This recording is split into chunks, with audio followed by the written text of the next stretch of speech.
इस पेशवा राज को अगर खत्म करना है तो इस देश के SC, ST, OBC और माइनॉरिटी मुस्लिम्स को इकट्ठा होना होगा। जब तक ये इकट्ठा नहीं होते तब तक मोदी जैसा, योगी जैसा पेशवा इस देश से खत्म नहीं हो सकता। इस 2024 में बीजेपी को हराने की ताकत रखने वाले हर उस कैंडिडेट का बटन इतने जोर से दबाओ कि अमित शाह को मेंटल करंट जरूर लगना चाहिए कि ये क्या हो गया। समझने वाली जातियों की करके रखी हुई थी। राष्ट्रों के ऊपर घूमने तक का अधिकार उनसे छीन लिया गया था। गले में हांडी और पीठ पे झाड़ू इस देश में लोगों के ऊपर जिन्होंने लाया वो पेशवा, इस देश के पेशवा थे। और जब ब्रिटिशरों ने इनके ऊपर युद्ध की घोषणा की तब उस समय ये जो अछूत समझने वाली जातियां थी ये उस समय इनके खिलाफ युद्ध करने के लिए खड़ी हो गई।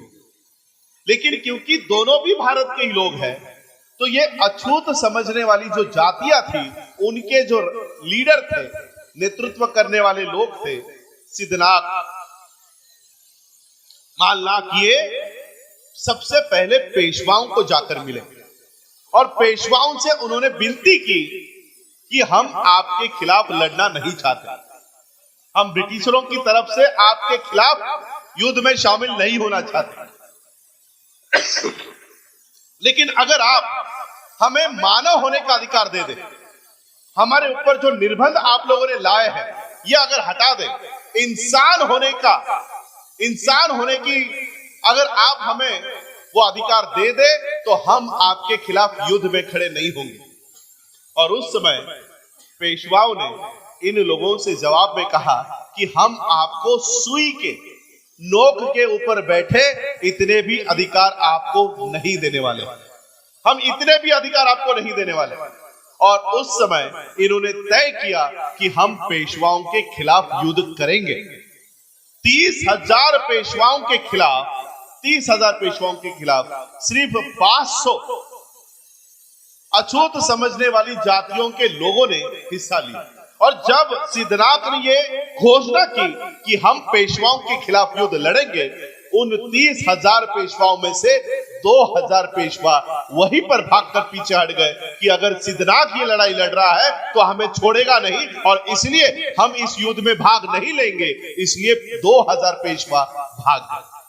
अब 28,000 पेशवा, और वो भी घोड़े पर सवार पेशवा, हथियार रखे हुए पेशवा, और यहां पर सिर्फ 500 जो योद्धा थे उनके पैर में जूते तक नहीं थे।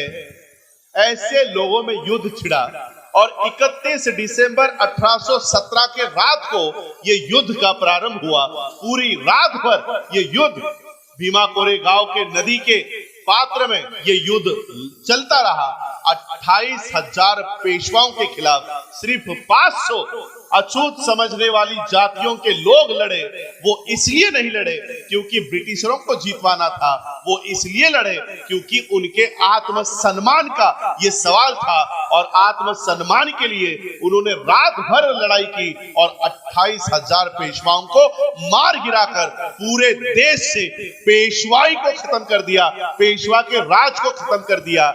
ये उदाहरण है कि इस देश में SC, ST, OBC के लोग अगर इकट्ठा हो जाए, अपनी अपनी जातियों को आत्मसम्मान हासिल करने के लिए इकट्ठा हो जाए, तो 28,000 पेशवाओं को घोड़े पर, हाथी पर तलवार लेकर पेशवा जो थे उनको भी हम हरा सकते हैं। ये उदाहरण है हमारे 1 जनवरी 1818 का जो इतिहास है, भीमा कोरेगांव का इतिहास है, ये हमारे सामने जीता जागता इतिहास है कि अगर हम इकट्ठा हो जाए तो हम पेशवाओं का राज इस देश से खत्म कर सकते हैं। आज भी हम लोगों को इकट्ठा होने की जरूरत है।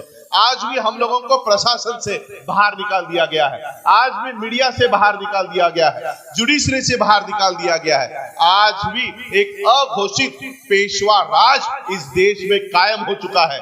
इस पेशवा राज को अगर खत्म करना है तो तो इस देश के SC, ST, OBC और माइनॉरिटी मुस्लिम्स को इकट्ठा होना होगा। जब तक ये इकट्ठा नहीं होते तब तक मोदी जैसा, योगी जैसा पेशवा इस देश से खत्म नहीं हो सकता। और इसलिए आप लोगों को इकट्ठा होना होगा।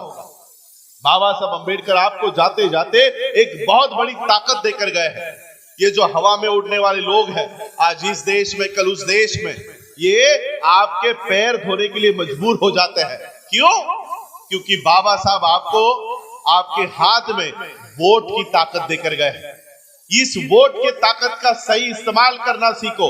जिस दिन आप इस वोट के ताकत का सही इस्तेमाल करना सीख गए, ये मोदी योगी जैसे लोग संसद में और विधानसभा में कभी पहुंच नहीं पाएंगे। आपका सच्चा प्रतिनिधि आपके लिए वहां पर बैठकर आपके लिए लड़ेगा। ये ताकत बाबा साहब आपके लिए देकर गए। मेरे पास ज्यादा समय नहीं है। जिस तरह से आज मैं ये मंच पर देख रहा हूं, स्वामी अग्निवेश जी के आज अध्यक्षता में संविधान सम्मान की ये महासभा हो रही है। यही संविधान की ताकत है। ये संविधान ना हिंदुओं के लिए है, ना मुसलमानों के लिए है, ना क्रिश्चियनों के लिए है, ना बौद्धों के लिए है। ये संविधान भारत के लोगों के लिए है। पहला संविधान का पन्ना, we the people of India, हम भारत के लोग। ये संविधान हर उस आदमी के लिए है जो इस देश में हक वंचित है, हर उस आदमी के लिए है जो निहत्ता है, निशाय है। इस हर आदमी के लिए ये संविधान है। और सही मायने में आज संविधान का ये महासभा जो यहाँ पर हो रही है, जिस मंच पर आज हम यहाँ पर बैठे हुए हैं, सही मायने में आज इस संविधान का भी सम्मान होते हुए दिखाई दे रहा है। बाबा साहब अंबेडकर जी का एक प्रसंग आपको बताना चाहूंगा। इसी तरह का मंच बाबा साहब अंबेडकर जी का लगा हुआ था और मंच पर सभी जाति के, सभी धर्म के लोग वहां पर बैठे हुए थे। ब्राह्मण एक मुखर्जी नाम के भी बाबा साहब के दोस्त हुआ करते थे, वो भी बैठे हुए थे। तो बाबा साहब अपने स्पीच के लिए खड़े हुए और स्पीच में बाबा साहब ने कहा कि जिस तरह से आज इस मंच पर SC, ST, OBC, माइनॉरिटी मुस्लिम के लोग यहाँ पर बैठे हुए हैं, अगर इस तरह की दोस्ती, इस तरह की मैत्री अगर आप लोग करो तो ये जो मुखर्जी यहाँ पर बैठा हुआ है, ये जो ब्राह्मण समाज के लोग यहाँ पर बैठे हुए हैं, तो ये भी आपके जूते के फीते खोलने में गर्व महसूस करेंगे। इतनी ताकत आपके एकता में है, मैत्री में है। और यही मैं आज संदेश आप लोगों को देना चाहता हूँ। SC, ST, OBC, minority Muslims, Christians, ये सभी लोग इकट्ठा होकर अगर बाबा साहब ने दिए हुए संविधान को बचाने के लिए आगे आते हैं और बहुजनों में मैत्री कायम करते हैं, तो इस देश का संविधान बचाने की जो मुहिम आज पूरे देश भर में मान्यवर राजेंद्र पाल गौतम जी हो, मान्यवर मनोज कुमार जी हो, इनकी जो मूवमेंट चल रही है, मिशन चल रहा है, इसमें हम कामयाब हो पाएंगे। सिर्फ आप लोगों का साथ इन सब मूवमेंट को आप लोगों को देना होगा। क्योंकि मुझे तुरंत निकलना है, 2:30 पर मुझे यहाँ से निकल जाना चाहिए था, क्योंकि 8 बजे की मेरी फ्लाइट है। इसलिए अधिक मैं आप लोगों को संबोधन नहीं कर पाऊंगा, लेकिन एक उम्मीद मैं आप लोगों से आशा और विश्वास व्यक्त करना चाहूंगा। बाबा साहब अंबेडकर जी ने जो अधिकार आपको दिया है 2024 में, इसका सही इस्तेमाल करना। देखिए, एक बयान इस देश के होम मिनिस्टर ने दिया हुआ है। होम मिनिस्टर, गृह मंत्री, जिसकी जिम्मेदारी होती है कि भारत के हर नागरिक की सुरक्षा करना उनकी कर्तव्य है, उनकी जिम्मेदारी है।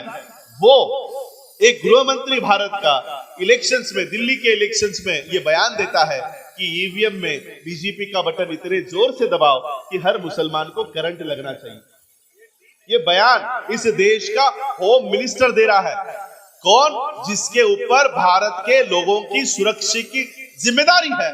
वो मंत्री, गृह मंत्री, भारत के मुसलमानों को मार डालो या उनको करंट लग जाए, ऐसा कृत्य करो, ऐसा बयान देता है। हम लोग बुद्ध को मानने वाले लोग हैं, बाबा साहब को मानने वाले लोग हैं, इसलिए हम ऐसा बयान नहीं देना चाहते। लेकिन एक बात मैं जरूर बताना चाहूंगा, इस 2024 में बीजेपी को हराने की ताकत रखने वाले हर उस कैंडिडेट का बटन इतने जोर से दबाओ कि अमित शाह को मेंटल करंट जरूर लगना चाहिए कि ये क्या हो गया। ये बीजेपी को सत्ता से देखो, क्योंकि धीरे धीरे ये भारत के संविधान को हटाकर राजदंड, जिसे सेंगोल के नाम से इस देश में बुलाया जा रहा है, अब संविधान के दायरे में काम नहीं होगा। काम किससे होगा? राजदंड से होगा। अब राजा का राजदंड भारत में आ चुका है और संसद में ब्राह्मणों द्वारा उसको प्रस्तापित कर दिया गया है। आने वाले 2024 के बाद भारत में भारत का संविधान नहीं तो इस राजदंड के माध्यम से काम होगा। इस राजदंड को फिर से उनके सर पर मारकर संसद से बाहर निकालने की जिम्मेदारी भारत के हर नागरिक की है, भारत के हर धर्म के लोगों की है, और इसको फिर से संसद से बाहर निकालने का काम भी हम लोगों को करना होगा। यही आशा और विश्वास में भारत के लोगों से व्यक्त करता हूं कि आने वाले समय में वो अपने वोट के अधिकार का सही इस्तेमाल करें।